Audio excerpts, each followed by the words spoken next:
सभी साथियों को राम राम। स्वागत है आप सभी का आपके अपने YouTube channel GK GS by Harish Bhardwaj official YouTube channel के अंदर। हरियाणा करंट अफेयर जो हमारा चला हुआ है, इसी सीरीज के अंदर जो है आज हम 8वीं क्लास करने वाले हैं। 8वीं क्लास यानी कि अगस्त 2024 का करंट अफेयर आज हम यहाँ पर कंप्लीट करने वाले हैं। इससे पहले 2024 के 7 महीनों का करंट अफेयर मैं करवा चुका हूँ, जनवरी से लेके जुलाई 2024 तक। सारा करंट अफेयर आपको पढ़ना जरूरी है क्योंकि हम बिल्कुल सेफ साइड लेकर चल रहे हैं मेरे भाई, ठीक है। तो इसके अलावा कोई भी अगर आपका डाउट, क्वेरी, सजेशन हो तो डेफिनेटली आप कमेंट सेक्शन में कमेंट करके बता सकते हैं। अभी आपकी एग्जाम डेट आई नहीं है, लेकिन इसका ये मतलब नहीं है कि बहुत टाइम लगने वाला है। कभी भी आपकी एग्जाम डेट जो है आपके सामने रख दी जाएगी और उसके बाद जो है आप तैयारी नहीं कर पाएंगे। इसीलिए अपनी तैयारी को अच्छे तरीके से कर लो। जितना बेसिक पढ़ सकते हो उतना बेसिक से पढ़ लो। जितना अपने अंदर दिमाग के अंदर ग्रहण कर सकते हो उतना ग्रहण कर लो अपने एग्जाम से पहले मेरे भाई, ठीक है। सारी चीजें मैंने जो है एक ही जो है प्लेटफॉर्म पर ला के रख दी है।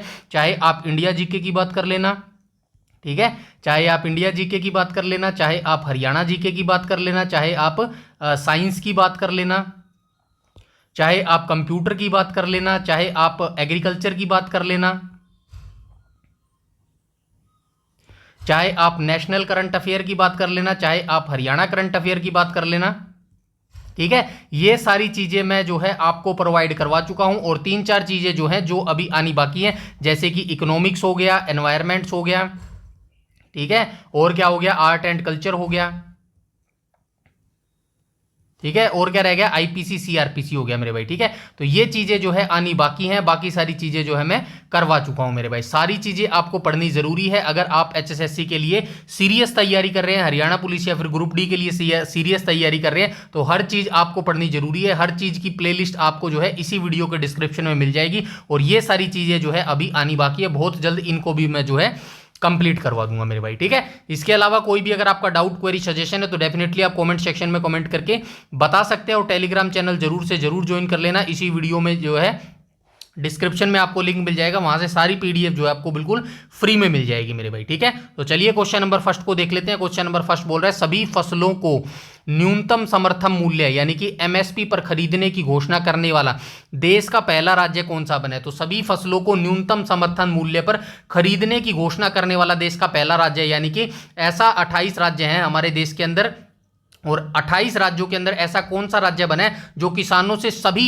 फसलों को जो है न्यूनतम समर्थन मूल्य पर जो है खरीदने की उसने घोषणा कर दी है। तो राइट ऑप्शन जो है ऑप्शन नंबर बी हो जाएगा। हमारे हरियाणा ने जो है ये घोषणा करी है। यहां से पढ़ लेते हैं। हरियाणा के मुख्यमंत्री ने राज्य में सभी फसलों को एमएसपी पर खरीदने की घोषणा की है। इसके साथ ही हरियाणा देश का पहला ऐसा राज्य बन गया जो सभी फसलों की खरीद एमएसपी पर करेगा। यह कदम किसानों को उनकी फसल का लाभकारी मूल्य सुनिश्चित करने के लिए उठाया गया मेरे भाई, ठीक है। तो पहले नंबर पर हरियाणा रहा है, इसको इंपॉर्टेंट है, याद रखिएगा मेरे भाई, ठीक है। आगे चलते हैं, क्वेश्चन नंबर सेकंड को देख लेते हैं। हरियाणा सरकार ने हाल ही में किसानों के लिए कितनी राशि का नहर जल सिंचाई शुल्क माफ करने की जो है घोषणा की है। तो हरियाणा सरकार ने हाल ही में, मतलब कि ये बात अगस्त 2024 की कर रहे हैं, अगस्त 2024 में हरियाणा सरकार ने किसानों के लिए कितनी राशि जो है जल सिंचाई शुल्क माफ करने की जो है घोषणा की थी। तो ये राइट हो जाएगा ऑप्शन नंबर सी, यहां पर बिल्कुल करेक्ट हो जाएगा। 133 करोड़ रुपए जो है माफ करने की इन्होंने घोषणा की थी। मुख्यमंत्री ने राज्य के किसानों को बड़ी राहत देते हुए नहर जल सिंचाई शुल्क के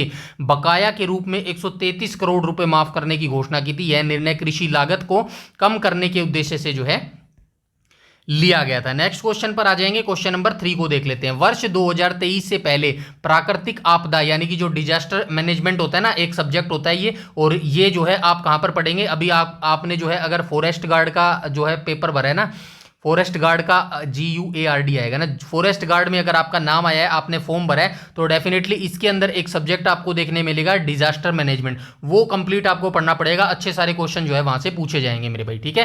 तो ये तो हम बाद में देखेंगे, इसके बारे में बाद में बताऊंगा। अभी क्वेश्चन पर फोकस करते हैं।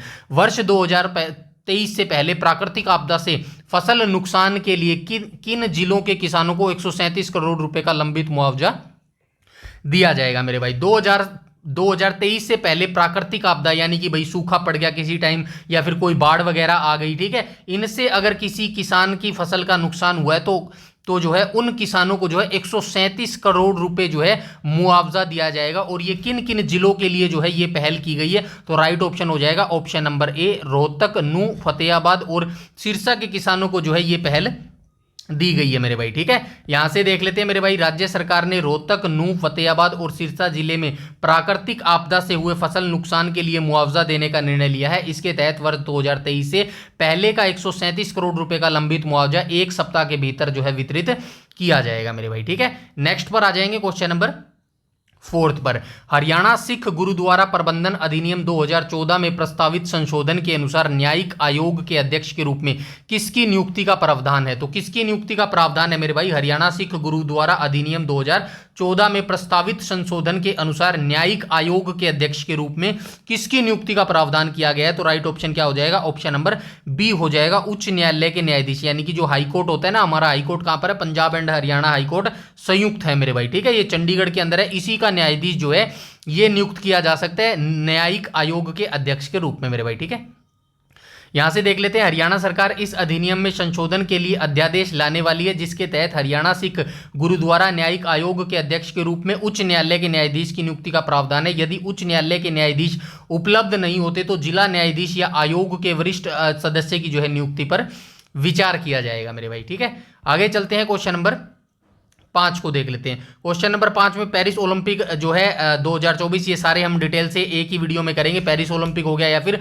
पैरा ओलंपिक्स हो गया, ये दोनों ही जो है 2024 के पेरिस के अंदर हुए थे। तो पेरिस ओलंपिक 2024 में हरियाणा की पहलवान थी विनेश फोगाट मेरे भाई। थी तो क्या, अभी भी फोगाट है नहीं? ठीक है, पहलवान है। को किस भार वर्ग में फाइनल मुकाबले से पहले जो है अयोग्य घोषित कर दिया गया था? ये न्यूज तो आपको पता ही होगी, काफी सारी हाईलाइट भी हुई थी। तो राइट ऑप्शन क्या हो जाएगा मेरे भाई? ऑप्शन नंबर बी हो जाएगा। 50 किलोग्राम में जो है इनको अयोग्य घोषित कर दिया गया था मेरे भाई। ठीक है, इनके वजन के ऊपर काफी जो है ये बवाल हुआ था, ये चीज आपको पता भी होगी। विनेश फोगाट 50 किलोग्राम भार वर्ग में प्रतिस्पर्धा कर रही थी और स्वर्ण पदक मुकाबले के लिए क्वालिफाई करने वाली पहली भारतीय महिला बनी थी। हालांकि फाइनल मैच के दिन वजन माप के दौरान उनका वजन निर्धारण सीमा से 100 ग्राम अधिक पाया गया, जिसके कारण उन्हें अयोग्य जो है घोषित कर दिया गया मेरे भाई। ठीक है, आगे चलते हैं, क्वेश्चन नंबर 6 को देख लेते हैं। 6 कह रहा है हरियाणा सरकार की खेल नीति के अनुसार ओलंपिक खेलों में स्वर्ण पदक विजेता को कितनी पुरस्कार राशि दी जाती है? तो आप सभी जानते हैं 6 करोड़ राशि जो है ये दी जाती है। अगर कोई हरियाणा का खिलाड़ी जो है ओलंपिक के अंदर जो है स्वर्ण पदक जीत जाता है तो राइट ऑप्शन क्या हो जाएगा? 6 करोड़ जो है पुरस्कार राशि इनको जो है मेरे भाई प्रदान की जाती है। तो ये भी याद रखना भाई, स्वर्ण जो है गोल्ड के लिए तो स्वर्ण पदक के लिए तो 6 करोड़ दिए जाते हैं, और इसी प्रकार रजत पदक विजेताओं को 4 करोड़ रुपए दिए जाते हैं, और कांस्य पदक विजेताओं को 2.5 करोड़ रुपए दिए जाते हैं। तीनों का जो है आपको याद रखना है। ठीक है, आगे चलते हैं, क्वेश्चन नंबर 7 को देख लेते हैं। पेरिस ओलंपिक 2024 में भाला फेंक स्पर्धा में नीरज चोपड़ा ने जो है कौन सा पदक जीता था? तो आप सभी जानते हैं पानीपत से इनका संबंध हो जाएगा, और इन्होंने कौन सा पदक जीता था? तो इन्होंने जो है रजत पदक जीता था मेरे भाई। ठीक है, भारतीय एथलीट हैं नीरज चोपड़ा। इन्होंने पेरिस ओलंपिक 2024 में 89.45 मीटर की दूरी तक भाला फेंककर रजत पदक हासिल किया था। वह लगातार 2 व्यक्तिगत ओलंपिक पदक जीतने वाले तीसरे भारतीय एथलीट और ट्रैक एंड फील्ड में पहले खिलाड़ी जो है बन गए थे मेरे भाई। ठीक है, आगे चलते हैं, क्वेश्चन नंबर 8 को देख लेते हैं। भारतीय मौसम विज्ञान विभाग द्वारा अत्यधिक खराब मौसम की चेतावनी के लिए किस रंग के कोड का जो है उपयोग किया जाता है? यानी कि मान के चलो कि अत्यंत जो है बेहद मौसम खराब है, यानी कि घनघोर काली घटा छाई हुई है, आंधी तूफान इतना तेज आने वाला है जिसकी आशंका जो है भारतीय मौसम विज्ञान को हो जाती है। तो ऐसे मौसम को देखकर जो है भारतीय मौसम विज्ञान जो है कौन से कलर का उपयोग करता है? क्या रेड का उपयोग करता है, क्या ग्रीन का उपयोग करता है, क्या नारंगी का उपयोग करता है, या फिर पीले का उपयोग करता है? तो राइट ऑप्शन क्या हो जाएगा? ऑप्शन नंबर सी हो जाएगा। तो लाल रंग का जो है ये प्रयोग किया जाता है। आईएमडी 4 रंग कोड का उपयोग करता है, जिसमें लाल अलर्ट तब जारी किया जाता है जब मौसम अत्यधिक खराब होता है, जीवन के लिए जोखिम होता है, नारंगी अलर्ट अत्यधिक खराब मौसम की तैयारी के लिए, और पीला अलर्ट सावधान रहने के लिए होता है। तीनों के बारे में थोड़ा सा आप ध्यान रखना, ये काम आती हैं चीजें। ठीक है, आगे चलते हैं, क्वेश्चन नंबर 9 पर। ठेकेदार सक्षम युवा योजना के तहत सरकार कितने इंजीनियर डिप्लोमा और डिग्री धारकों को प्रशिक्षण प्रदान करेगी? तो ठेकेदार सक्षम युवा योजना है मेरे भाई, नाम ही ठेकेदार है। ठीक है, योजना का नाम ही ठेकेदार है मेरे भाई। ठीक है, तो ठेकेदार वैसे तो कहते हैं कि हमने ठेकेदार प्रणाली जो है खत्म कर दी, अब योजना का नाम ही ठेकेदार सक्षम युवा प्रणाली है मेरे भाई। ठीक है, तो ठेकेदार सक्षम युवा योजना है मेरे भाई। इसके तहत सरकार ने, हरियाणा सरकार ने कितने इंजीनियरिंग डिप्लोमा और डिग्री धारकों को प्रशिक्षण प्रदान करेगी मेरे भाई? तो राइट ऑप्शन क्या हो जाएगा? 10,000 हो जाएगा, ऑप्शन नंबर बी यहां पर बिल्कुल करेक्ट हो जाएगा। हरियाणा सरकार ने ठेकेदार सक्षम युवा योजना शुरू की है, जिसके तहत 10,000 इंजीनियरिंग डिप्लोमा और डिग्री धारकों को 3 महीने का कौशल प्रशिक्षण जो है दिया जाएगा। इसका उद्देश्य युवाओं को आत्मनिर्भर बनाना और उन्हें सरकारी निविदाओं के लिए सक्षम बनाना है मेरे भाई, ठीक है। इसके बाद आ जाएंगे हम क्वेश्चन नंबर 10 को देख लेते हैं। हुआ नहीं क्या क्वेश्चन नंबर 10? चलिए ठीक है, क्वेश्चन नंबर 10 को देख लेते हैं। क्वेश्चन नंबर 10 बोल रहा है, हरियाणा सरकार ने 1 अगस्त 2024 से 12वीं पास युवाओं के लिए बेरोजगारी भत्ता 900 रुपए से बढ़ाकर जो है कितना कर दिया गया है। तो 1 अगस्त 2024 से 12वीं पास युवाओं के लिए बेरोजगारी भत्ता 900 रुपए से बढ़ाकर कितना कर दिया गया है, ये 1200 रुपए जो है बेरोजगारी भत्ता जो है मेरे भाई कर दिया गया। ये चीज याद रखना। मुख्यमंत्री ने अंतर्राष्ट्रीय युवा दिवस कब बनाया जाता है, तो ये आप जरूर मुझे कमेंट सेक्शन में कमेंट करके बताना। राष्ट्रीय युवा दिवस तो मुझे भी पता है भाई कि 12 जनवरी को मनाया जाता है, ठीक है। अंतर्राष्ट्रीय युवा दिवस मुझे नहीं पता, फटाफट से आप कमेंट सेक्शन में कमेंट करके बता दीजिए मेरे भाई, ठीक है। तो इस अवसर पर जो है बेरोजगारी भत्ते में वृद्धि की घोषणा की है। इसके तहत 12वीं पास युवाओं को अब प्रतिमाह 1200 रुपये स्नातकों को और 2000 रुपये स्नातकों युवाओं को 3500 रुपये दिए जाएंगे। तो ये चीज याद रखना, प्रतिमाह 1200 रुपये स्नातक को, यानी जो ग्रेजुएशन क्या कह रहा है ये 1200 रुपये, ठीक है ठीक है। ये कह रहा है भाई जो बच्चा 12वीं पास होगा ना उसको तो 1200 रुपये दिए जाएंगे, जो स्नातक पास होगा यानी जिसकी ग्रेजुएशन पास होगी उसको 2000 रुपये दिए जाएंगे, और जो स्नातकोत्तर यानी कि पोस्ट ग्रेजुएशन जिसने की होगी उसको 3500 रुपये दिए जाएंगे। तीनों चीजें आप याद रखना मेरे भाई, ठीक है। इसके बाद आ जाएंगे क्वेश्चन नंबर 11 के ऊपर। ड्रोन दीदी योजना के तहत वर्ष 2024-25 में कितनी युवतियों को ड्रोन संचालन का प्रशिक्षण दिया जाएगा? तो राइट ऑप्शन क्या हो जाएगा, 5000 युवतियों को जो है ड्रोन प्रशिक्षण दिया जाएगा ड्रोन दीदी योजना 2024-25 के तहत मेरे भाई, ठीक है। राज्य सरकार ड्रोन दीदी योजना के तहत वर्ष 2024-25 में 5000 युवतियों को ड्रोन संचालन और प्रबंधन का प्रशिक्षण देगी। इसके अलावा सरकार उन्हें ड्रोन और अन्य उपकरणों की लागत का 80% अनुदान भी जो है प्रदान करेगी, यानी कि अगर ये ड्रोन खरीदती हैं तो 80% जो है उनको सब्सिडी भी दी जाएगी मेरे भाई, ठीक है। इसके बाद चलते हैं क्वेश्चन नंबर 12 के ऊपर। क्वेश्चन नंबर 12 बोल रहा है, हरियाणा ने ग्रेट निकोबार में वनों के विकास की भरपाई के लिए अपने कितने जिलों में अरावली की भूमि को संरक्षित वन के रूप में जो है नामित किया है? तो ये 5 जिलों को नामित किया है मेरे भाई, ठीक है। हरियाणा ने ग्रेट निकोबार है ना, वहां पे वनों का विनाश किया गया था कुछ टाइम पहले, उसकी भरपाई के लिए हरियाणा ने जो अपनी अरावली है, ये जो दक्षिण हरियाणा है, इस तरफ अरावली की भूमि को संरक्षित वन के रूप में जो है नामित किया है। इसके अंदर 5 जिले हैं मेरे भाई, 5 जिलों के आपके नाम याद रखना है, क्योंकि हो सकता है 3 जिले देकर कह दे कि इनमें से कौन सा जिला नहीं है। हरियाणा ने क्षतिपूरक वनीकरण के तहत गुरुग्राम, नूंह, रेवाड़ी और महेंद्रगढ़, चरखी दादरी जिलों में अरावली की 24,353 हेक्टेयर भूमि को संरक्षित वन के रूप में नामित किया है। यह कदम ग्रेट निकोबार द्वीप पर एक विशाल परियोजना के कारण कटे पेड़ों की भरपाई के लिए जो है उठाया गया था मेरे भाई, ठीक है। आगे आ जाएंगे, क्वेश्चन नंबर 13 को देख लेते हैं। क्वेश्चन नंबर 13 बोल रहा है, हरियाणा कैबिनेट द्वारा मंजूर अनुसूचित जाति उपवर्गीकरण के तहत वंचित अनुसूचित जातियों श्रेणी में कितनी जातियां शामिल है? तो कितनी जातियां शामिल है मेरे भाई? 36 जातियां जो है इसके अंदर शामिल है। हरियाणा मंत्रिमंडल ने अनुसूचित जातियों के उपवर्गीकरण को मंजूरी दी है, जिसमें वंचित अनुसूचित जातियां नामक एक नई श्रेणी बनाई गई है। इस श्रेणी में वाल्मीकि, धानक, मजहबी, सिख और खटीक जैसे कुल 36 जातियां शामिल की गई है। ये टोटल नंबर याद रखना, 36 आपसे जो है डायरेक्ट पूछा जा सकता है मेरे भाई, ठीक है। इसके बाद आ जाएंगे क्वेश्चन नंबर 14 को देख लेते हैं। क्वेश्चन नंबर 14 बोल रहा है, भारतीय निर्वाचन आयोग ने हरियाणा में विधानसभा चुनाव किन पदों की भर्ती के परिणाम पर रोक लगा दी थी? तो हरियाणा जो भारत निर्वाचन आयोग था, इसने हरियाणा में विधानसभा चुनाव, आप सभी जानते हैं विधानसभा चुनाव कब हुए थे मेरे भाई? 2024 में हरियाणा में विधानसभा चुनाव हुए थे। इसी समय जो है विधानसभा चुनाव हुए थे। इस समय परिणामों पर रोक लगा दी थी। किसके परिमाणों पर रोक, सॉरी, रिजल्ट पर रोक लगा दी थी, ठीक है। कांस्टेबल का रिजल्ट, टीजीटी का रिजल्ट, पीटीआई का रिजल्ट या फिर सभी, तो सभी के ऊपर जो है रोक लगा दी थी ये जो है भारतीय निर्वाचन आयोग ने मेरे भाई, ठीक है।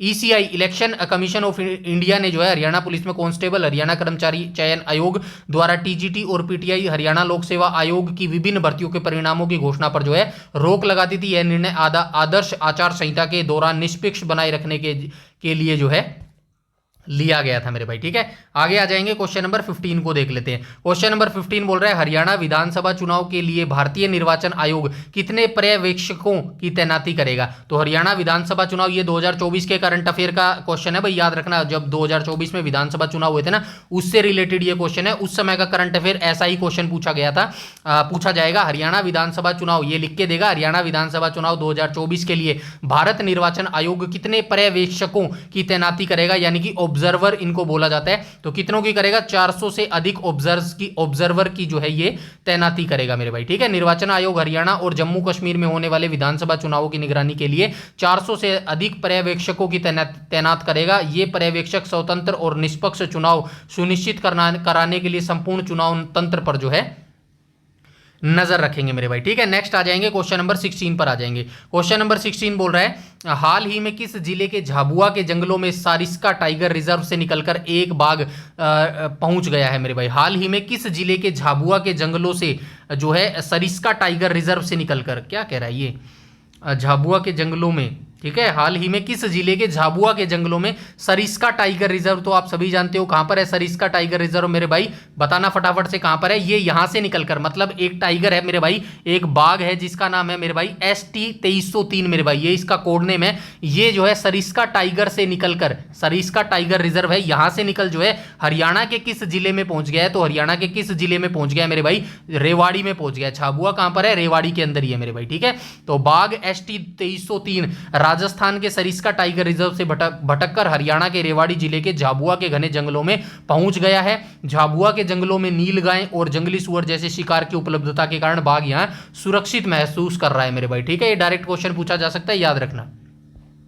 इसके बाद हम चलते हैं क्वेश्चन नंबर 17 पर। क्वेश्चन नंबर 17 बोल रहा है हरियाणा सरकार वर्ष 2024 में कितने लाख एकड़ भूमि पर जो है धान की खेती का अनुमान लगा रही है। तो हरियाणा सरकार वर्ष 2024 में कितने लाख एकड़ कृषि भूमि पर धान की खेती का जो है अनुमान लगा रही है। राइट ऑप्शन हो जाएगा 38.8 लाख एकड़ पर जो है ये अनुमान लगा रही है मेरे भाई। ठीक है, कृषि विभाग के अनुमान के अनुसार वर्ष 2024 में हरियाणा में लगभग 38.8 लाख एकड़ भूमि पर धान की खेती की जाएगी। ये जो है आंकड़ा जो है ना मेरे भाई 38.8, ये याद रखना वर्ष 2024, अब 2025 वाला अगले हफ्ते से करंट अफेयर शुरू होएगा और उसके बाद 2026 से स्पेसिफिकली आपको जो है वो लिख कर देगा 2024 या फिर 2025 या फिर 2026, इसीलिए आंकड़े जो है याद रखना मेरे भाई। ठीक है ना, कभी आप पजल हो जाओ, क्योंकि हो सकता है 2025 में ये आंकड़ा कुछ और रखा गया हो। जैसे ये यहां पर कह रहा है ना कि हरियाणा सरकार वर्ष 2024 में कितने लाख एकड़ कृषि भूमि पर जो है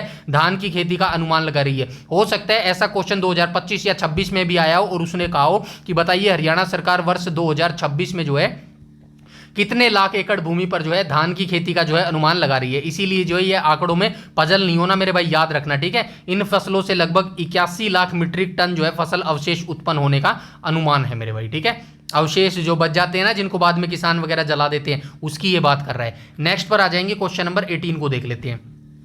18 बोल रहा है कि फसल अवशेष प्रबंधन योजना के तहत पराली प्रबंधन के लिए किसानों को प्रति एकड़ कितनी राशि दी जाएगी। तो एक योजना है जिसका नाम है फसल अवशेष प्रबंधन योजना। फसल अवशेष प्रबंधन योजना नाम से ही स्पष्ट हो रहा है कि भाई जो खेतों में पराली वगैरह होती है या जो जब फसल पककर तैयार हो जाती है, कटाई हो जाती है जैसे कि धान की या फिर गेहूं की, उसके बाद जो खेत में वेस्टेज बच जाता है ना, किसान अक्सर जो है उसको आग लगा देता है। लेकिन एक योजना है जिसका नाम है फसल अवशेष प्रबंधन योजना। इसके तहत जो है अब किसानों को प्रति एकड़ कितनी राशि दी जाएगी, तो ये दी जाएगी 1000 रुपए दी जाएगी। मतलब 1 एकड़ पर 1000 रुपए जो है पराली का या मतलब वेस्टेज का इनको दिया जाएगा मेरे भाई, ताकि कोई जो है वेस्टेज मतलब धुआं या फिर प्रदूषण ना फैल सके। यहाँ पे देखो लिखा भी होगा, सरकार सब स्थानीय पराली प्रबंधन को बढ़ावा देने के लिए किसानों को परिचालन शुल्क के रूप में 1000 रुपए प्रति एकड़ प्रदान करेगी। इसके अलावा सरकार पराली काटने के लिए 90,000 मशीन भी जो है उपलब्ध करवाएगी। उसके बाद आ जाते हैं क्वेश्चन नंबर 19 को देख लेते हैं। क्वेश्चन नंबर 19 बोल रहे हैं गुरुग्राम में चुनाव के दौरान राजनीतिक विज्ञापनों के प्रसारण के लिए किसकी पूर्व अनुमति अनिवार्य कर दी गई है। तो गुरुग्राम आप सभी जानते हैं भाई, गुरुग्राम जो है अपनी जो है अर्थव्यवस्था की जो है कैपिटल माना जाता है हरियाणा का। ठीक है, इसमें चुनाव के दौरान अब राजनीतिक विज्ञापन होते हैं ना, एडवर्टाइजमेंट जिसको बोला जाता है, इसके प्रसारण के लिए फॉर एग्जाम्पल मेरा एक यूट्यूब चैनल है, मैं इसकी एडवर्टाइजमेंट कर रहा हूँ, यूट्यूब चला रहा हूँ और आपके आप जो कोई यूट्यूब पर देख रहे हो तो वहां पे एडवर्टाइजमेंट आएगा भाई GK GS by Harish Bhardwaj channel पर जो है इस तरह का कंटेंट, ये एडवर्टाइजमेंट होता है, आप सभी को बताओ। तो इन विज्ञापनों के प्रसारण के लिए अब किसकी पूर्व अनुमति जो है अनिवार्य कर दी है, यानी कि इसकी जो है अब आपको परमिशन लेनी ही लेनी पड़ेगी अगर आप गुरुग्राम में चुनाव के दौरान एडवर्टाइजमेंट करना चाहते हो। तो किसकी जो है मंजूरी लेनी जरूरी है? जिला मजिस्ट्रेट, राज्य चुनाव आयुक्त, एमसीएमसी यानी कि मीडिया प्रमाणन एवं निगरानी समिति, या फिर सूचना एवं जनसंपर्क विभाग मेरे भाई, ठीक है। तो राइट ऑप्शन हो जाएगा ऑप्शन नंबर सी, यहां पर बिल्कुल करेक्ट हो जाएगा। भारत निर्वाचन आयोग के निर्देशों के तहत गुरुग्राम में केबल टीवी समाचार पत्रों, ठीक है, भारत निर्वाचन आयोग के निर्देशों के तहत, ठीक है, निर्देशों के तहत गुरुग्राम में केबल टीवी समाचार पत्रों और सिनेमा हॉल में राजनीतिक विज्ञापनों के लिए एमसीएमसी की पूर्व अनुमति आवश्यक है। बिना प्रमाण पत्र के किसी भी विज्ञापन का प्रसारण जो है प्रतिबंधित है मेरे भाई, ठीक है। इसके बाद आ जाएंगे हम क्वेश्चन नंबर 20 को देख लेते हैं।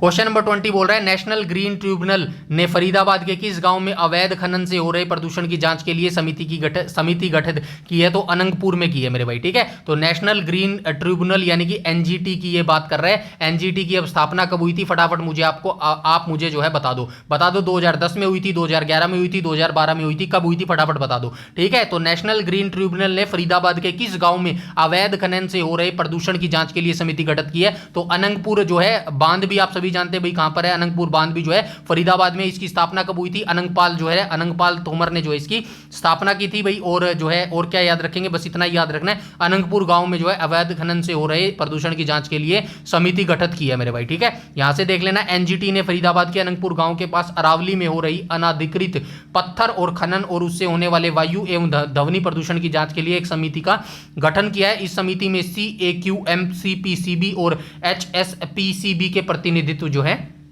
शामिल है मेरे भाई, ठीक है। इसके बाद आ जाएंगे हम क्वेश्चन नंबर 21 को देख लेते हैं। 21 बोल रहा है आईटी सक्षम युवा योजना के तहत युवाओं को किन क्षेत्रों में प्रशिक्षण दिया जाएगा? आईटी सक्षम युवा योजना है मेरे भाई, ठीक है। कौन सी योजना है? आईटी यानी कि इंफॉर्मेशन टेक्नोलॉजीज को बोला जाता है। जो लोग कंप्यूटर में डिग्री करते हैं या फिर कंप्यूटर में इंजीनियरिंग करते हैं ना, उनको आईटी सक्षम युवा योजना बोला जाता है। अच्छा, अब कंप्यूटर की बात आई है तो एक चीज मैं आपको बता देता हूं मेरे भाई, कंप्यूटर बहुत जरूरी है आज के समय में और आने वाले समय में भी मेरे भाई, ठीक है। फ्यूचर में भी बहुत जरूरी है मेरे भाई कंप्यूटर, इसीलिए कंप्यूटर जो है थोड़ा थोड़ा आप सीखना स्टार्ट करो मेरे भाई, ठीक है। क्योंकि सबको सरकारी नौकरी नहीं मिल सकती, ये वो सच है जिसको आप जितना जल्दी एक्सेप्ट कर लोगे ना वो जरूरी है मेरे भाई। मैं यहां पर आपको ये नहीं कह रहा या फिर डिमोटिवेट आपको करने की कोशिश नहीं कर रहा कि भाई सरकारी नौकरी आपकी ना लग सकती है या ना नहीं लगेगी तो क्या होगा मेरे भाई। सिर्फ मैं एक अल्टरनेट ऑप्शन लेके चल रहा हूं। मान के चलो कि आपकी एज जो है 30 प्लस हो गई है मेरे भाई, ठीक है। कुछ भाई होंगे डेफिनेटली जो 30 प्लस होंगे। अब जो है मान के चलते 1-2 साल के बाद जो है उनको लगा यार सरकारी नौकरी नहीं लगी और अब जो है यार हिम्मत भी नहीं बची, सच बताऊं तो यार अब मन भी नहीं करता। लेकिन उस समय जब आप ये सरकारी नौकरी तैयारी छोड़ोगे ना, उस समय आपके पास कुछ नहीं होगा मेरे भाई, क्योंकि आपको कुछ नया करने के लिए बिल्कुल जीरो से स्टार्ट करना पड़ेगा। और अगर आप जीरो से स्टार्ट करोगे तो डेफिनेटली 1 साल तो आप मान के चलो, 1 साल हर चीज में लगता ही लगता है मेरे भाई, समझ रहे हो मेरी बात। तो मैं यही समय आपको बचाने की कोशिश कर रहा हूं। 1 साल का कोई भी आप जो है कोर्स कर लो मेरे भाई। मैं यहाँ पे किसी की एडवर्टाइजमेंट नहीं कर रहा, हार्ट ऑन वगैरह किसी की भी मेरे भाई, किसी का भी आप कोर्स कर लो, लेकिन 1 साल का मेरे हिसाब से आप कंप्यूटर का कोर्स कर लो। आप क्या कौन कौन से कोर्स होते रहे, ग्राफिक डिजाइनिंग का कोर्स कर लो, वेब डेवलपिंग का कोर्स कर लो, या दुनिया जान के कोर्स होते हैं, समझ रहे हो आप मैं क्या कहने की कोशिश कर रहा हूं, ठीक है ना। तो जरूरी नहीं है आपको कि एक दिन में 4-5 घंटे पढ़ना है, नहीं बिल्कुल नहीं। आप सिर्फ अगर 30 मिनट या 20 मिनट भी पूरे साल में, आजकल दुनिया जान के इतने ऑनलाइन कोर्स पढ़े कंप्यूटर के कि अगर आपको जो है एक वेबसाइट तो थी, क्या नाम था उसका, आपने सुना हो तो शायद यूडमी एक वेबसाइट है, ठीक है। इस नाम से जो है एक ऑनलाइन वेबसाइट है मेरे भाई, ठीक है, ऑफिशियल वेबसाइट है, आप चाहे तो चेक कर लेना। इस पे जो है ना कोर्स, चाहे आप आईटी कंप्यूटर का कोई भी कोर्स ले लेना, मार्केटिंग का कोर्स ले लेना, ग्राफिक डिजाइनिंग का कोर्स ले लेना, कंप्यूटर क्या बोलते हैं उसको, कोई भी कोर्स ले लेना कंप्यूटर का, यानी कि जिससे आपकी स्किल मजबूत हो सकती हो, उस पे जो है आपको कोर्स जो है ऑफर चलता रहता है। 499 का लाइफ टाइम के लिए कोर्स मिल जाएगा मेरे भाई, ठीक है, लाइफ टाइम के लिए कोर्स मिल जाएगा। आपको लाइफ टाइम नहीं पढ़ना है, आपको डेली थोड़ा थोड़ा उसके अंदर सीखना है मेरे भाई, ठीक है। बस मेरा एक सजेशन है कि आप जो है, बाकी आपकी मर्जी है भाई, करना चाहो या करना ना चाहो, बस मैं एक आपको जो है बता रहा हूं कि इन फ्यूचर का भी प्लान आपके लिए रेडी होना चाहिए मेरे भाई, ठीक है। क्योंकि आप सभी जानते हो भाई 13 लाख बच्चे फार्म भर रहे हैं ग्रुप डी में, और वैकेंसी कितनी आ रही है, वैकेंसी का तो अभी पता ही नहीं है मेरे भाई, ठीक है ना। तो इसीलिए थोड़ा सा आप थोड़ा सेफ साइड लेके चलो मेरे भाई, बाकी आप मुझसे ज्यादा समझदार है, ठीक है ना। तो ये आईटी सक्षम युवा योजना के तहत किन युवाओं को जो है प्रशिक्षण दिया जाएगा, कोडिंग और जावा भाषा को भी दिया जाएगा। और ये जो कोडिंग है ना, ये आपको लगती होगी मुश्किल है, लेकिन जो ये पाइथन लैंग्वेज है ना, पाइथन बहुत ही सिंपल और आसान लैंग्वेज है मेरे भाई, ठीक है। सिंपल और इजी लैंग्वेज है मेरे भाई, इसको आप आसानी से सीख सकते हो मेरे भाई विद इन 6 मंथ। 6 मंथ तो मैंने बहुत ज्यादा बता दिया। 6 मंथ में वो बच्चा सीख सकता है जिसको ABCD भी ना आता हो, जो बिल्कुल अनपढ़ है ना। अकबर का नाम सुना है, अकबर का, जिसको मात्राओं का भी ज्ञान नहीं था मेरे भाई, वैसा बच्चा जो है, जैसा अकबर वाली मैंने बात की ना, वैसा बच्चा 6 महीने में सीख सकता है मेरे भाई इस लैंग्वेज को, ठीक है। और अगर थोड़ा सा भी दिमाग है आपके अंदर, थोड़ी भी आपको मैथ प्लस जोड़ घटा आता है ना, तो डेफिनेटली 3 महीने में ही आप लैंग्वेज सीख जाओगे और काफी अच्छा आपका जो है फ्यूचर सिक्योर भी हो जाएगा। बाकी ये सारी डिजाइन में से जो जिसमें भी आपका इंटरेस्टिंग है ना, मेरे हिसाब से थोड़ा थोड़ा आप जो है इनको सीखना शुरू कर दो। राइट ऑप्शन नंबर डी हो जाएगा मेरे भाई क्वेश्चन नंबर 21 का, ठीक है। आगे चलते हैं, क्वेश्चन नंबर 22 को देख लेते हैं मेरे भाई, ठीक है। बाकी जरूरी नहीं है भाई कंप्यूटर का ही कोर्स करना है आपको, जिसमें आपकी रुचि है ना आप वो कीजिए मेरे भाई, जिसमें आपकी रुचि है ना वो आप कीजिएगा, कोई जरूरी नहीं है मेरे भाई। लेकिन आप साइड बाय साइड थोड़ा थोड़ा लगाते रहिए उसके अंदर भी दिमाग मेरे भाई, ठीक है। ऐसा ना हो कि ना आप इस तरफ के रहो ना आप उस तरफ के रहो, समझ रहे हो ना। चलो देख लेते हैं क्वेश्चन नंबर 22 को देख लेते हैं। क्वेश्चन नंबर 22 बोल रहा है, हरियाणा सरकार अरावली को पुनर्जीवित करने के लिए कितनी राशि खर्च करने की योजना बना रही है। 3000 करोड़ रुपए जो है खर्च करने की योजना बना रही है। हरियाणा सरकार ने क्षतिपूर्वक वनीकरण के हिस्से के रूप में अपने 5 जिलों में, 5 जिले हमने ऊपर देखे थे, महेंद्रगढ़ था, गुरुग्राम था, नूह था और भी थे, ठीक है। अरावली को पुनर्जीवित करने के लिए 3000 करोड़ रुपए की योजना की जो है प्रस्तुति की है मेरे भाई। आगे आ जाएंगे क्वेश्चन नंबर 23 पर। एमपॉक्स के संदिग्ध मामलों की रिपोर्ट करने के लिए अस्पतालों को किस इकाई को सूचित करना होगा। तो एमपॉक्स के संदिग्ध मामलों की रिपोर्ट करने के लिए जो अस्पताल है उनको अब किस इकाई को जो है सूचित करना पड़ेगा। तो एकीकृत रोग निगरानी कार्यक्रम IDSP को जो है अब इनको सूचित करना पड़ेगा। हरियाणा स्वास्थ्य विभाग के निर्देशों के अनुसार यदि किसी अस्पताल में एमपॉक्स का कोई संदिग्ध मामला मिलता है तो उन्हें तुरंत IDSP इकाई को जो है सूचित करना होगा। नेक्स्ट पर आ जाएंगे, क्वेश्चन नंबर 24 पर आ जाएंगे। एमपॉक्स वायरस की मनुष्यों में संक्रमण के लिए ऊष्मायन अवधि सामान्यतः कितनी होती है। तो एमपॉक्स जो वायरस होता है ना, इसकी मनुष्यों में संक्रमण के लिए उष्यमान अवधि सामान्यतः कितनी होती है। तो कितनी होती है मेरे भाई, 7 से 14 दिन होती है। ऑप्शन नंबर बी यहां पर बिल्कुल करेक्ट हो जाएगा। एमपॉक्स संक्रमित व्यक्ति के लिए ऊष्मायन अवधि सामान्यतः 7 से 14 दिन की होती है, लेकिन यह 5 से 21 दिन तक भी हो सकती है मेरे भाई, ठीक है। आगे चलते हैं क्वेश्चन नंबर 25 पर। सरिस्का टाइगर रिजर्व जो हाल ही में चर्चा में रहा है, हरियाणा के पड़ोसी राज्य के किस जिले में स्थित है। आप सभी जानते हैं, अभी हम ये क्वेश्चन देख के आए थे, सरिस्का टाइगर रिजर्व की हमने बात की थी ना। यहां से एक बाघ था, बाघ का कोड क्या था मेरे भाई, अभी याद नहीं है, ऊपर था, ठीक है। वो कोड याद रखना, क्या पता आपसे डायरेक्ट कोड भी पूछ ले, बताइए इस टाइगर का जो है कोड क्या था। तो ये जो है सरिस्का राजस्थान से निकल कर आया था मेरे भाई, सरिस्का, ठीक है। कैसे लिख दिया मैंने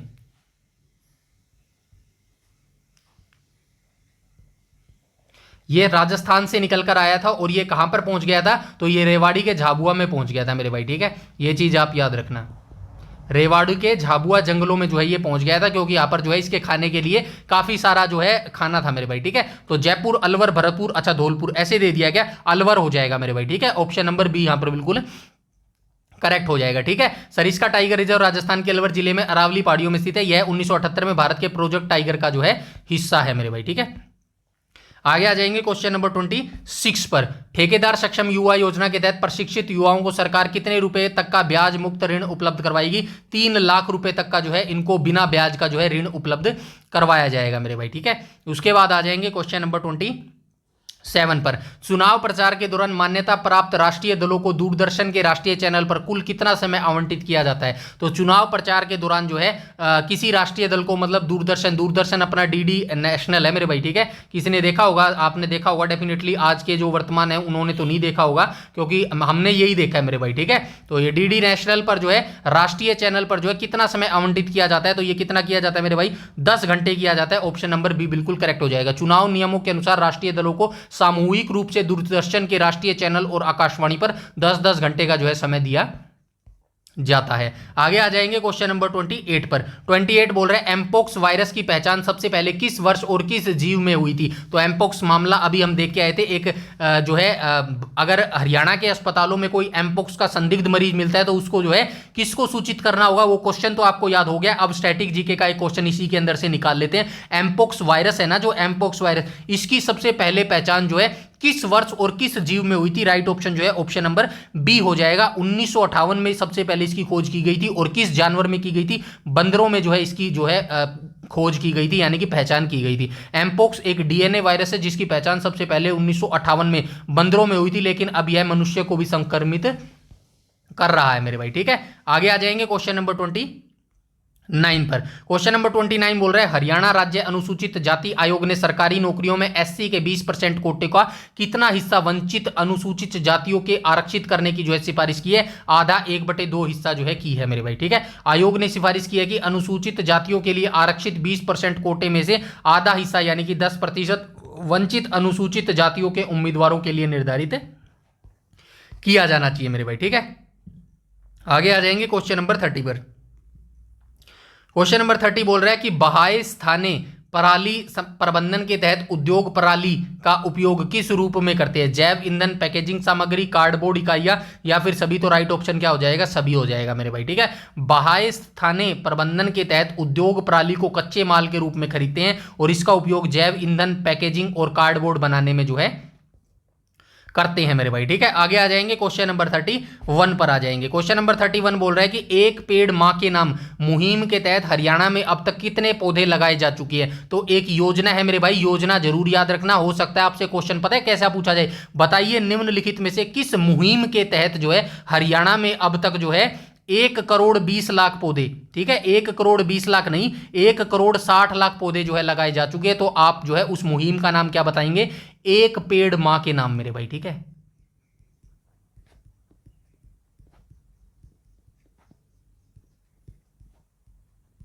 तो ये मुहिम आप याद रखना, डायरेक्ट आपसे पूछा जा सकता है मेरे भाई। ठीक है, हरियाणा के राज्यपाल बंडारू दत्तात्रेय ने महर्षि दयानंद विश्वविद्यालय रोहतक में इस अभियान का शुभारंभ किया था। ये दोनों चीज याद रखना, किसने इसका शुभारंभ किया था और कहां पर जो है इसका शुभारंभ किया गया था मेरे भाई। इस अवसर पर उन्होंने नवनिर्मित सरदार वल्लभ भाई पटेल क्रिकेट स्टेडियम का भी उद्घाटन किया और सिंफनी ऑफ द वाइल्ड्स नामक कॉफी टेबल बुक का जो है विमोचन किया था मेरे भाई। ठीक है, ये चीज भी आप याद रखेंगे। नेक्स्ट क्वेश्चन पर आ जाएंगे, क्वेश्चन नंबर 32 पर। क्वेश्चन नंबर 32 बोल रहा है ठीक है, हरियाणा विधानसभा चुनाव 2024 के लिए मतदान की तारीख क्या तय की गई थी। तो आप सभी जानते हैं क्या की गई थी भाई, 5 अक्टूबर जो है ये तारीख तय की गई थी मेरे भाई। चुनाव आयोग हरियाणा विधानसभा के लिए 5 अक्टूबर की तारीख निर्धारित की गई थी। इस चुनाव के परिणामों का रिजल्ट 8 अक्टूबर को निकाला गया था मेरे भाई। ठीक है, आगे आ जाएंगे क्वेश्चन नंबर 33 को देख लेते हैं। क्वेश्चन नंबर 33 बोल रहा है बिजली सुधारों के क्षेत्र में अग्रणी कार्य करने वाले राज्यों में हरियाणा का देश में कौन सा स्थान मिला है। तो हरियाणा का दूसरा स्थान मिला है मेरे भाई। ठीक है, तो याद रखना हरियाणा विद्युत विनियामक आयोग HERC के अध्यक्ष नंदलाल शर्मा, ये भाई अभी वर्तमान में अध्यक्ष देख लेना इसके है या नहीं, के अनुसार ओडिशा के बाद हरियाणा देश का दूसरा ऐसा राज्य है जिसने बिजली सुधारों के बेहतरीन कार्य किया है। वैसे ये नहीं हो गए भाई, नंदलाल शर्मा जो है मेरे को याद आ गया, इनका तो निधन हो गया है मेरे भाई। वर्तमान में जो है जुलाई में इनका निधन हुआ था, तो ये अध्यक्ष ठीक है ये चेंज हो गए होंगे, इनका अध्यक्ष एक बार छोड़ देना। स्टैटिक बस ये याद रखना बिजली सुधारों के क्षेत्र में अग्रणी कार्य करने वाले राज्यों में हरियाणा का देश में कौन सा स्थान रहा है। तो हरियाणा का दूसरा स्थान रहा है मेरे भाई। ठीक है, इसके बाद आ जाते हैं ये पता ही होगा आपको मेरे भाई।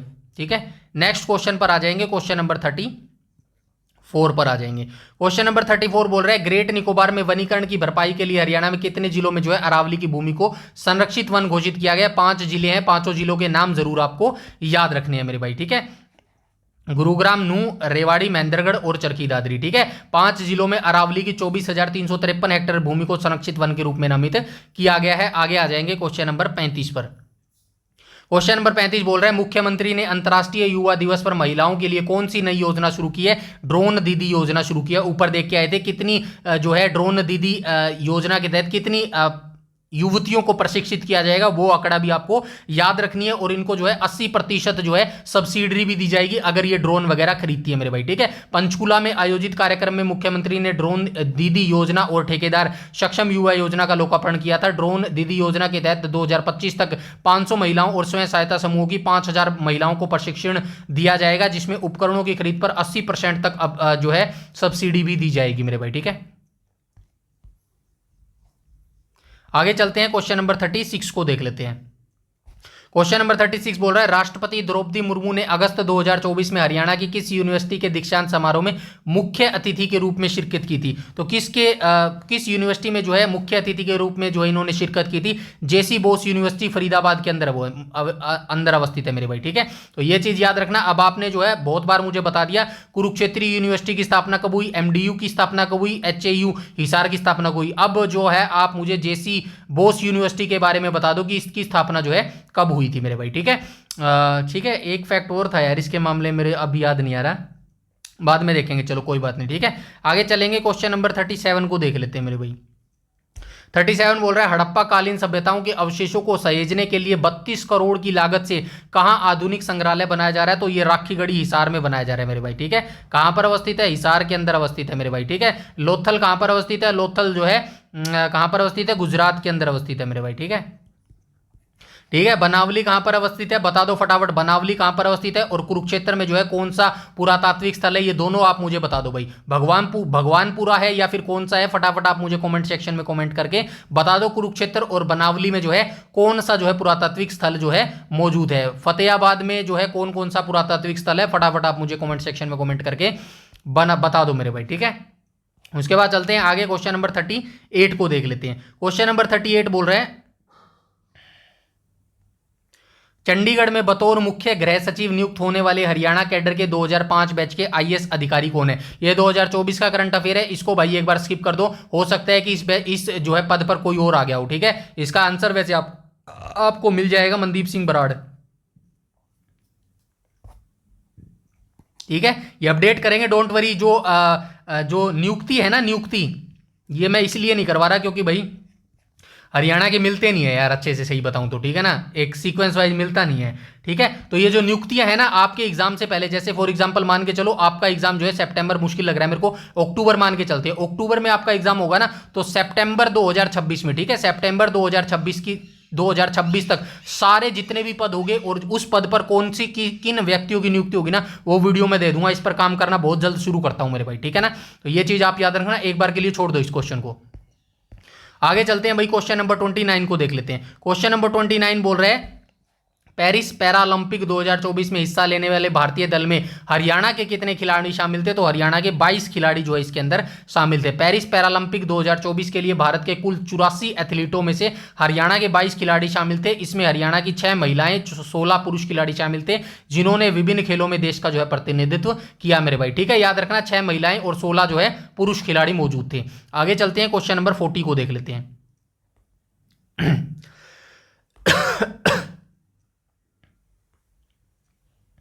क्वेश्चन नंबर 40 बोल रहे हैं, थाईलैंड में आयोजित जूनियर एशियाई कुश्ती चैंपियनशिप में हरियाणा के रोहित नेहरा ने कौन सा पदक जीता था? कांस्य पदक जीता था मेरे भाई, ठीक है। तो थाईलैंड में आयोजित हुई थी जूनियर एशियाई कुश्ती चैंपियनशिप, और ये हरियाणा के रहने वाले हैं रोहित नेहरा, इनको जो है कांस्य पदक मिला था मेरे भाई। यहाँ पे देखो, हिसार जिले के गांव निगाना के रोहित नेहरा ने थाईलैंड में आयोजित अंडर-20 जूनियर एशियाई कुश्ती चैंपियनशिप में शानदार प्रदर्शन किया। उन्होंने 87 किलोग्राम भार वर्ग में चीनी खिलाड़ी को हराकर कांस्य पदक जो है अपने नाम किया था। कांस्य पदक ही बताया ना, ठीक है, कांस्य पदक मेरे भाई। आगे चलते हैं, क्वेश्चन नंबर 41 को देख लेते हैं। क्वेश्चन नंबर 41 कह रहे हैं कि झज्जर जिले की किस पर्वतारोही ने हाल ही में दुनिया की सबसे ऊंची चोटी माउंट एवरेस्ट पर जो है तिरंगा फहराया? तो झज्जर जिले की रहने वाली है, इनका नाम क्या हो जाएगा? रक्षिता कादियान हो जाएगा मेरे भाई, ठीक है। ये नाम जो है आप जरूर याद रखना, डायरेक्ट आपसे कुछ भी तरीके से पूछा जा सकता है। बताइए, रक्षिता कादियान ने जो है अगस्त 2024 में जो है विश्व की सबसे ऊंची चोटी माउंट एवरेस्ट को फतेह किया था। तो रक्षिता कादियान जो है हरियाणा के किस जिले से संबंध रखती हैं? झज्जर जिले से जो है ये संबंध रखती है मेरे भाई, ठीक है। देख लेते हैं। झज्जर जिले के राकई गांव की रक्षिता कादियान ने माउंट एवरेस्ट पर तिरंगा फहराकर प्रदेश का नाम रोशन किया है। वह हरियाणा के गृह विभाग में वार्डन के रूप में अपनी सेवाएं दे रही है। तो याद रखना भाई, ये गृह विभाग है जो ना, जो हरियाणा का, ये जो है अपनी सेवाएं भी दे रही है, यानी कि ये कार्यरत है मेरे भाई। अंतर्राष्ट्रीय स्तर पर कई चोटियां जो है ये फतेह कर चुकी है मेरे भाई। आगे आ जाते हैं क्वेश्चन नंबर 42 पर आ जाते हैं। क्वेश्चन नंबर 42 बोल रहा है, स्विट्जरलैंड के लुसाने में आयोजित डायमंड लीग 2024 में नीरज चोपड़ा ने कौन सा स्थान प्राप्त हासिल किया था? तो नीरज चोपड़ा ने दूसरा स्थान हासिल किया था। पेरिस ओलंपिक में रजत पदक जीतने के बाद नीरज चोपड़ा ने लुसाने डायमंड लीग में 89.49 मीटर का थ्रो कर दूसरा स्थान हासिल किया। इस स्पर्धा में ग्रेनेडा के एंडरसन पीटर्स ने 90.61 मीटर के साथ जो है पहला स्थान जो है प्राप्त किया था मेरे भाई। ठीक है, आगे आ जाएंगे। क्वेश्चन नंबर 43 को देख लेते हैं। क्वेश्चन नंबर 43 बोल रहा है, जल शक्ति अभियान में हरियाणा को देश भर में कौन सा स्थान प्राप्त हुआ है? तो हरियाणा को जो है दूसरा स्थान प्राप्त हुआ जल शक्ति अभियान में मेरे भाई। याद रखना 2024 जो है वो मेंशन करके देगा। बताइए 2024 में जल शक्ति अभियान में हरियाणा को कौन सा स्थान प्राप्त हुआ है? तो जल शक्ति अभियान 2024 के तहत जो है जल संरक्षण और प्रबंधन के प्रयासों के लिए हरियाणा को देश भर में दूसरा स्थान मिला है। यह रैंकिंग केंद्र सरकार के द्वारा जल प्रबंधन विभिन्न मापदंडों के आधार पर जो है जारी की जाती है। आगे आ जाते हैं। क्वेश्चन नंबर 44 पर आ जाएंगे। ठीक है, क्वेश्चन नंबर 44 बोल रहा है, हरियाणा के किस जिले में प्रदेश का पहला पल्लवर एक्सीलेंट सेंटर जो है स्थापित किया जाएगा? झज्जर में जो है ये हरियाणा का पहला, मोस्ट इंपोर्टेंट है, याद रखना।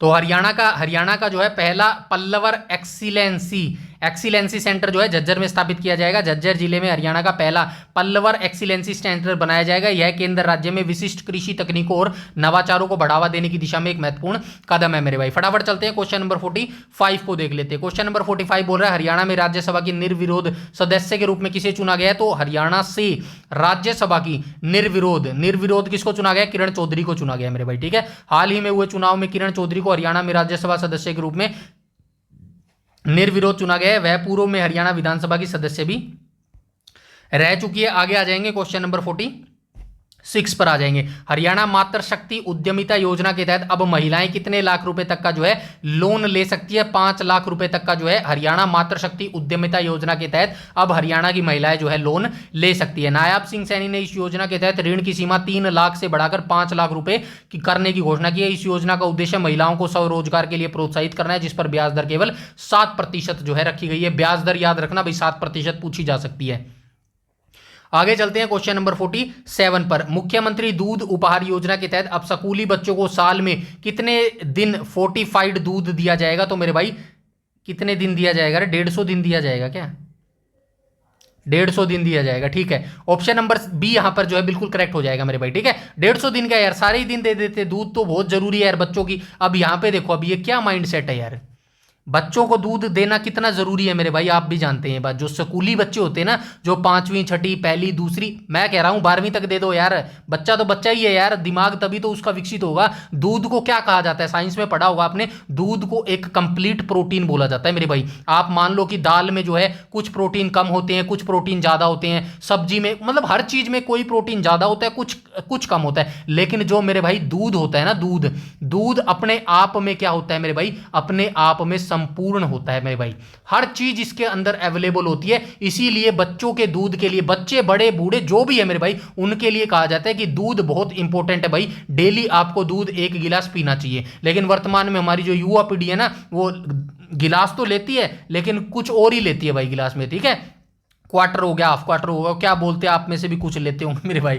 ठीक है ना, चलो कोई नहीं, ये याद रखना। 150 दिन क्या यार, 365 ही दिन कर देते हैं यार। अब जो चीज जरूरी है यार, देश का भविष्य है, उसमें तो आप ऐसे कर रहे हो। चलो खैर, याद रखना भाई, 150 दिन ये किया है इन्होंने। ठीक है, हरियाणा सरकार ने इस योजना का दायरा बढ़ाते हुए अब 14 से 18 साल तक की, अच्छा ये सबको भी नहीं दिया जा रहा मेरे भाई, 14 से 18 साल तक की स्कूली लड़कियों को भी इसमें शामिल किया गया। अच्छा, इसको शामिल किया गया। अब इन्हें साल में 150 दिन फोर्टिफाइड जो है दूध उपलब्ध करवाया जाएगा मेरे भाई। ठीक है, पता ही नहीं करवाते हैं नहीं करवाते हैं, ये पता नहीं स्कीमें कागजों तक रहती हैं, कहाँ रहती है भगवान ही जाने भाई। ठीक है, चलो 48 को देख लेते हैं। 48 क्या बोल रहे हैं? हरियाणा सरकार ने किन परिवारों के लिए गैस सिलेंडर की कीमत घटाकर 500 रुपए करने की घोषणा की है? 1.80 लाख रुपए से कम वार्षिक आय वाले परिवारों के लिए जो है गैस सिलेंडर 500 रुपए जो है घोषणा कर दी है भैया। ठीक है, मुख्यमंत्री ने घोषणा की है जिन परिवारों की वार्षिक आय 1,80,000 रुपए से कम है उन्हें अब गैस सिलेंडर मात्र 500 रुपए में मिलेगा। इससे प्रदेश के लगभग 46 लाख परिवारों को जो है लाभ पहुंचने की उम्मीद है मेरे भाई, ठीक है। क्वेश्चन नंबर 49 को देख लेते हैं। 49 में बोल रहा है कि भाई पेरिस ओलंपिक 2024 में भारत के लिए 2 पदक जीतने वाली पहली भारतीय महिला खिलाड़ी कौन है। सभी जानते हैं मनु भाकर है, शूटिंग का ये खेल खेलती हैं, गोरैया गांव से जो है इनका संबंध हो जाएगा मेरे भाई, ठीक है। ये सारा पढ़ लेना। आगे चलते हैं, क्वेश्चन नंबर 50 को देख लेते हैं। क्वेश्चन नंबर 50 बोल रहा है कि हरियाणा सरकार ने स्कूली बच्चों को सुबह की प्रार्थना सभा में गुड मॉर्निंग की जगह क्या बोलने के निर्देश दिए हैं। ये तो बड़ा आम हो गया भाई, ये सबको हिंदू राष्ट्र बनाने की एक पहल है। नमस्ते, राम राम, जय हिंद, वंदे मातरम, ये जय हिंद बोलने की कोशिश। चलो जय हिंद तो कहीं हद तक ठीक भी लग रहा है भाई, जय हिंद तो चलो सही बात है, कोई दिक्कत वाली बात नहीं है। एक और अभी पीछे मैंने देखी थी, न्यूज़ देखी थी, उसमें बोल रहे थे कि भाई जो आप क्लास में अटेंडेंस बोलते हो ना, मैंने एक न्यूज़ देखी थी, आपने भी शायद देखी होगी, जो आप जैसे कि अभी स्कूल में जाते हैं, हम भी जाते थे, तो टीचर कैसे नाम रोल नंबर बोलती थी, roll number 1, roll number 2, roll number 3, और हम क्या कहते थे, yes ma'am, yes sir, yes ma'am, yes sir बोलते थे ना। तो ये पता है अब क्या बोल रहे हैं, वर्तमान सरकार कह रही है कि भाई यस सर तो जो है, यस सर जो है ना, ये अंग्रेज बोलते थे मेरे भाई, ये अंग्रेज बोलते थे, इसीलिए इसको हटाओ और आप बोलो जय श्री राम बोलो मेरे भाई। चलो चलो भाई, ठीक है ना, ये थोड़ा सा ध्यान रखना भाई इन चीज़ों का। चलो क्वेश्चन नंबर 51 पे आ जाएंगे भाई, ठीक है। क्वेश्चन नंबर 51 बोल रहा है भाई ये इन मुद्दों पर देख जो है ज़्यादा नहीं बोलना चाहिए भाई, ठीक है। आप भी ये रखा करो, ठीक है ना। मैं थोड़ा सा बता देता हूँ आपको, ये जो वैसे चीज़ें बोलनी भी चाहिए यार, देखो वो चीज़ भी गलती है अगर हम चुपचाप रहेंगे तो ना, हमारी जो चुपचाप रहने हैं ना, इसको लोग ना गलत तरीके से पेश कर लेते हैं भाई, ठीक है। वो भी गलती है, लेकिन यार देखो धर्म का मुद्दा ना थोड़ा सा, हमारे भारत देश की स्पेशल में बात कर रहा हूँ, जो धर्म का मुद्दा है ना वो काफ़ी क्रिटिकल है मेरे भाई, ठीक है।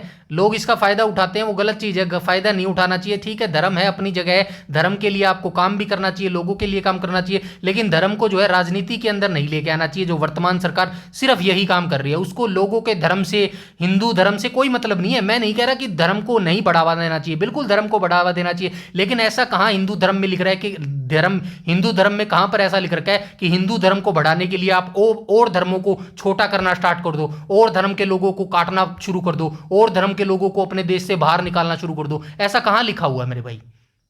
तो थोड़ा सा दिमाग लगाया करो मेरे भाई। बाकी चलो कोई बात नहीं। क्वेश्चन नंबर 51 को देखते हैं। 51 में क्या बोला गया, महिलाओं और गरीब परिवारों के लिए हर घर गृहिणी पोर्टल का शुभारंभ हाल ही में किसके द्वारा किया गया? नायब सिंह सैनी के द्वारा जो है ये किया गया है, ठीक है। ये चीज आप याद रखना। आगे चलते हैं, क्वेश्चन नंबर 52 को देख लेते हैं। क्वेश्चन नंबर 52 बोल रहा है आपराधिक कानूनों के क्रियान्वयन के लिए ई साक्ष्य न्याय सेतु और न्याय श्रुति ऐप का लोकार्पण किसने किया है? अमित शाह के द्वारा किया गया है। वर्तमान में गृह मंत्रालय है भाई इनके पास, ठीक है ना।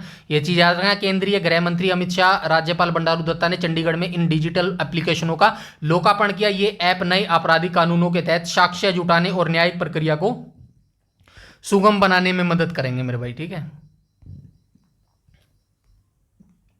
53 को देख लेते हैं। NIRF रैंकिंग 2024 में चौधरी चरण सिंह हरियाणा कृषि विश्वविद्यालय HAU को देश के कृषि विश्वविद्यालयों में जो है कौन सा स्थान मिला है? दूसरा स्थान मिला है मेरे भाई, ठीक है। शिक्षा मंत्रालय द्वारा जारी नेशनल इंस्टीट्यूट रैंकिंग फ्रेमवर्क 2024 में HAU हिसार ने देश भर के कृषि विश्वविद्यालयों में, मैंने क्या बता दिया, दूसरा बता दिया, क्या तीसरा स्थान प्राप्त हुआ है मेरे भाई, ठीक है। तो याद रखना ये तीसरा आएगा मेरे भाई, ठीक है। ऑप्शन नंबर सी यहां पर बिल्कुल करेक्ट आ जाएगा, ठीक है। आगे चलते हैं, क्वेश्चन नंबर 54 को देख लेते हैं। क्वेश्चन नंबर 54 बोल रहा है हरियाणा के किस जिले में पहली बार वर्ल्ड महिला कबड्डी लीग का आयोजन किया जाएगा? तो ये गुड़गांव में किया गया था मेरे भाई, ठीक है। तो याद रखना ये हरियाणा के गुरुग्राम में पहली बार विश्व महिला कबड्डी लीग का आयोजन होने जा रहा है। यह प्रदेश में महिला खेलों को बढ़ावा देने की दिशा में एक अंतर्राष्ट्रीय उपलब्धि माना जा रहा है। मोस्ट इंपोर्टेंट क्वेश्चन है, याद रखना। आगे चलते हैं, क्वेश्चन नंबर 55। क्वेश्चन नंबर 55 बोल रहा है संघ लोक सेवा आयोग की नई चेयरपर्सन के रूप में किसे नियुक्त किया है? इसको भी एक बार छोड़ देना मेरे भाई, ठीक है। वर्तमान 2026 चल रहा है और ये जो करंट अफेयर है ये अगस्त 2024 का है मेरे भाई, ठीक है। क्या पता चेंज हो गया होगा, डेफिनेटली चेंज हो गया होगा। हरियाणा कैडर की पूर्व IAS अधिकारी प्रीति सूदन को संघ लोक सेवा आयोग का नया अध्यक्ष नियुक्त किया गया। ये बताना भाई अपडेट हुआ है क्या, सेम है? कोई बात नहीं, मैं कर दूंगा इसको, ठीक है। इसको स्किप कर दो, वर्तमान में चेंज है मेरे हिसाब से, कोई और है, ठीक है। ये नहीं है अध्यक्ष UPSC की। जहां तक मुझे याद आ रहा है। आगे चलते हैं, क्वेश्चन नंबर 56 को देख लेते हैं। क्वेश्चन नंबर 56 बोल रहा है हरियाणा के किन दो शहरों को हाल ही में वोटर प्लस सिटी का सर्टिफिकेट दिया गया है। हिसार और करनाल को जो है वोटर प्लस सिटी का जो है सर्टिफिकेट दिया गया है। स्वच्छता और जल प्रबंधन के क्षेत्र में बेहतर कार्य करने के लिए हरियाणा के हिसार और करनाल शहरों को वोटर प्लस सिटी का दर्जा दिया गया। इंदौर की तर्ज पर इन शहरों ने सीवेज शोधन और जल पुनर्चक्रण के मानक जो है स्थापित किए हैं। नेक्स्ट क्वेश्चन पर आ जाएंगे, क्वेश्चन नंबर 57 को देख लेते हैं। हरियाणा राज्य कृषि विपणन बोर्ड का नया चेयरमैन किसे नियुक्त किया गया है। तो ये भी 2024 का करंट अफेयर है भाई, 2026 का जो है अपडेट कर लेना। वैसे इसका आंसर अगस्त 2024 तक ये था मेरे भाई, और 2026 तक प्लीज अपडेट कर लेना, वरना डोंट वरी, नियुक्ति का मैं एक स्पेशली अलग से वीडियो दूंगा मेरे भाई, ठीक है। आगे चलते हैं, क्वेश्चन नंबर 58 को देख लेते हैं। क्वेश्चन नंबर 58 बोल रहा है हरियाणा का पहला पीएम दिव्यांगता केंद्र किस जिले में खोला जाएगा। तो ये किस जिले में खोला जाएगा, महेंद्रगढ़ जिले में खोला जाएगा। ये भी मोस्ट इंपोर्टेंट है, याद रखना, जो पहली चीज होती है ना वो मोस्ट इंपोर्टेंट होती है। तो पहला पीएम दिव्यांगता केंद्र जो है हरियाणा के महेंद्रगढ़ जिले में खोला जाएगा। सामाजिक न्याय एवं अधिकारिता मंत्रालय द्वारा महेंद्रगढ़ जिले में प्रदेश का पहला प्रधानमंत्री दिव्यांगता केंद्र स्थापित किया जा रहा है। इसके लिए जिला रेड क्रॉस समिति और एलिको कंपनी के बीच जो है समझौता ज्ञापन पर हस्ताक्षर हुआ है। ये भाई किस कंपनी के बीच समझौता हुआ है, ये चीज भी आप रखना, याद रखना, क्या पता समझौता पूछ लिया भाई किस किस के बीच में समझौता हुआ है, ठीक है। आगे आ जाते हैं, क्वेश्चन नंबर 59। हरियाणा सरकार अब कुल कितनी फसलों को न्यूनतम समर्थन मूल्य पर जो है खरीदेगी मेरे भाई। कितनी फसलों को न्यूनतम समर्थन मूल्य पर खरीदेगी, 24 को खरीदेगी मेरे भाई, ठीक है। तो ये चीजें आप याद रखना मेरे भाई, ठीक है। पहले 14 फसलें थी, अब जो है 24 फसलों को खरीदेगी मेरे भाई, ठीक है। आगे चलते हैं, क्वेश्चन नंबर 60 को देख लेते हैं। आज का लास्ट क्वेश्चन है, हरियाणा सरकार ने हरियाणा शिक्षक पात्रता एस्टेट की वैधता को लेकर नया फैसला किया। 7 साल की वैधता है, 10 साल की वैधता है, आजीवन वैधता है। तो राइट ऑप्शन क्या हो जाएगी, आजीवन वैधता है भाई एस्टेट की जो है वैलिडिटी मेरे भाई, ठीक है। तो ये नीचे सारे ऑप्शन है भाई, सारी वीडियो जो है कंप्लीट हो गई है। तो यहां पर हमने जो है किसका करंट अफेयर कर लिया है मेरे भाई, अगस्त 2024 तक जो है हरियाणा का करंट अफेयर हमने कंप्लीट कर लिया है मेरे भाई, ठीक है।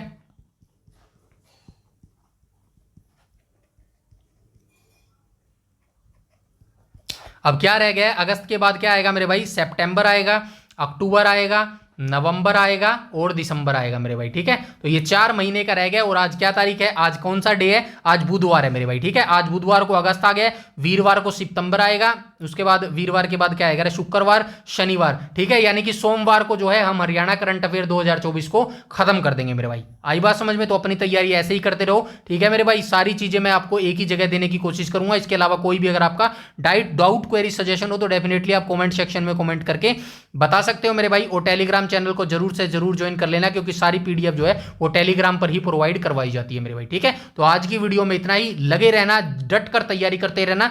जय हिंद, जय भारत, मिलते हैं कल वाली क्लास में, ठीक है।